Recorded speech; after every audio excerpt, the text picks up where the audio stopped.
बिस्मिल्लाहिर्रहमानिर्रहीम। अस्सलाम वालेकुम वरहमतुल्लाहि वबरकातुहू। मैं हूँ होमी हर्बलिस्ट डॉक्टर मोहम्मद मुख्तार कादरी, कामों के गुजरांवाला पाकिस्तान से।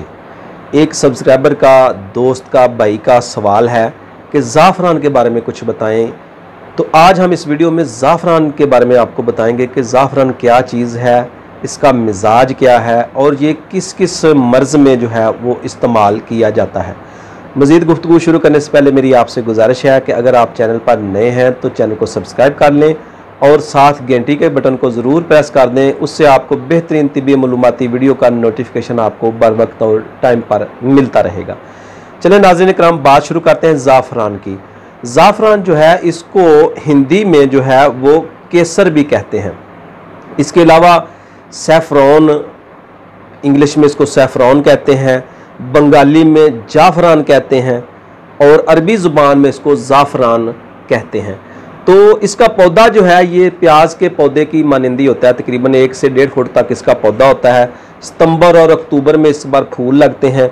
फूलों को सुबह के वक्त तोड़ा जाए तो उसके बाद इनको धूप में चटाइयों पर बिछा कर इसमें से जो उसके फूलों के अंदर जो रेशे होते हैं ना, वो असल में ज़ाफ़रान उनको कहते हैं। उस पौधे के अंदर जो रेशे होते हैं वो इस्तेमाल के लिए होते हैं। फूल के अंदर रेशे होते हैं सुर्ख रंग के। वो पहले जब उनको तोड़ा जाता है तो उनकी रंगत बाज़ की पीली होती है, बाज़ की जो है वो सुर्ख होती है। तो उनको अलग कर लिया जाता है। तकरीबन 77 पाउंड ताज़ा फूलों में से सिर्फ 1 पाउंड ज़ाफ़रान निकलता है। या आप देख लें कि उसमें से जो वो रेशे होते हैं सुर्ख रंग के, वो बहुत ही कम मिकदार में निकलते हैं। अच्छा, इसकी पैदाइश जो है पाकिस्तान के अलावा दुनिया भर में है। इसकी ईरानी ज़ाफ़रान बहुत ज़्यादा मशहूर है। इसके अलावा कश्मीरी ज़ाफ़रान बहुत ज़्यादा मशहूर है, बहुत अच्छी क्वालिटी होती है। स्पेन और फ्रांस से भी आता है ज़ाफ़रान, वो भी अच्छी क्वालिटी का होता है। तो इसका मिजाज क्या है, ये मेरे पास ख़ासुल अदविया डॉक्टर मुज़फ़्फ़र हुसैन अवान साहब की पड़ी हुई है। इसके मुताबिक इसका मिजाज जो है वो गर्म खुश्क है। गर्म पहले दर्जे में और खुश्क दूसरे दर्जे में। लेकिन अगर हम इसकी रंगत और इसका मिजाज तिब्बे मुफरद ज़ा की रोशनी में देखें तो तिब्बे मुफरद ज़ा के मुताबिक ये उज़लात को तहरीक देता है, शदीद तहरीक देता है, यानी कल्बो उज़लात को, मस्कुलर टिशू को तहरीक देता है। तो इस वजह से इसका मिजाज जो है वो उज़लाती गुद्दी है। उज़लाती गुद्दी शदीद इसका मिजाज होगा। तो ये इसका इस्तेमाल क्या है, इस्तेमाल इसका जो है वो रहम के मुतल्लिक़ा, ख़ासकर असाबी मरीज़ जो हैं, ऐसे मरीज़, रतूबात वाले मरीज़ जिनमें रतूबात बढ़ चुकी हों, या ऐसी मस्तूरात जिनमें जो है वो असाबी तहरीक की वजह से, रतूबात बढ़ने की वजह से रहम में रुकावट आ जाती है, सर्दी की मरीज़ा जो है, और जो पीरियड ना आते हों या रुक चुके हों, तो उनके लिए इसका कावा बहुत ज़्यादा मुफीद है। तो ऐसे बहुत ज़्यादा मुरक्कबात हैं जिनमें बतौर ये दवा जो है ज़ाफ़रान जो है ये इस्तेमाल की जाती है। तो ये उज़लात को तहरीक देकर दौरान खून को तेज़ करता है और खून सालिया भी पैदा करता है, खून की रंगत में सुर्खी लाता है, खून को जो है मस्कुलर टिशू को भी ताकत देता है।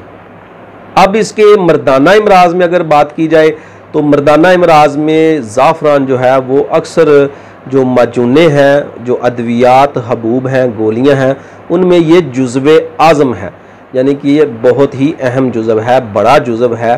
और इसके बग़ैर जो है, ज़ाफ़रान के बग़ैर जो है वो अद्वियात जो हैं तकरीबन जो है वो उनका फ़वाइद जो क़ुव्वत के लिए हैं, मर्दाना ताकत के लिए हैं, उनमें इसके फ़वाइद जो हैं वो डके छुपे नहीं हैं। ऐसी अद्वियात में ये बहुत ज़्यादा मुस्तअमल है।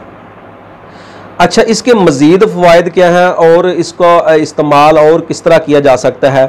तो ज़ाफ़रान जो है वो मैंने आपको पहले बताया, बंदिश हैज़ में बहुत ज़्यादा मुफीद है। तशन्नुज में, असाबी जो मरीज़ हों, तरी सर्दी वाले मरीज़ हों, उनके लिए ये बहुत ही ज़्यादा मुफीद है, क्योंकि ये उज़लात को तहरीक देता है, उज़रात की तस्कीन को दूर करता है। और असाबी तहरीक जो है, वहाँ असाबी तहरीक की वजह से रतूबात जो जमा हो चुकी होती हैं वहाँ तहलील पैदा करके उन रतूबात को ख़त्म करता है। पट्ठों के खिंचाव के लिए मुफीद है। और मकामी तौर पर मर्दाना इमराज में जो है ये तिला वगैरह जो हैं, जितने भी रोगन वगैरह बनाए जाते हैं उनमें भी ये जुज़्व आज़म है, बहुत ही ये अच्छा रिज़ल्ट है। मुकामी तौर पर मुकामी जो उज़्व तनासल है वहाँ दौरान खून को तेज़ करता है, उनको उनके पट्ठों को ताकत देता है, बहाल करता है, यानी कि मस्कुलर टिशू को तहरीक देता है और वहाँ दौरान खून को बेहतर करके उसकी परफॉर्मेंस को जो है ना वो बहुत गुड कर देता है, बहुत अच्छा कर देता है। इसके अलावा नाज़रीन बिनाई को यह ताकत देता है, उज़लात की तहरीक की असाबी तहरीक की वजह से अगर जो है बिनाई मुतासर हो तो ये बिनाई को नज़र को तेज़ करता है, रंग को साफ़ करता है, सुर्ख रंग को कर देता है। सफ़ेद असाबी तहरीक की वजह से अगर रंगत में सफ़ेदी हो या जैसे वो सिल्वर की तरह रंग हो जाता है तो ये कलर को भी अच्छा करता है, जिगर को बहुत ज़्यादा फ़ायदा देता है और दौरान खून को बहुत ज़्यादा साफ़ करके बेहतरीन जो है वो ताकत देता है, दिल को भी बहुत ज़्यादा ताकत देता है। इसके अलावा नाज़रीन इकराम ये परिंदे जो है घरों में रखे होते हैं उनमें जो बीमारियां अक्सर फैल जाती हैं तो उनमें भी इसका बड़ा सिंपल सा डॉक्टर मुजफ्फर हुसैन अमान साहब ने लिखा है कि उनमें भी ये इलाज है कि इसके चंद रेशे ज़ाफ़रान के जो है ना उनके पिंजरे में फेंक दें तो इससे भी उनमें बहुत ज़्यादा जो बीमारियाँ हैं वो नहीं पैदा होती। और बाज़ औक़ात आप उनके पानी में भी जो है ये इसके जो चंद रेशे हैं पानी वाला बर्तन है सुबह जो है वो साफ़ करें, उनमें डालकर भी आप इस्तेमाल कर सकते हैं।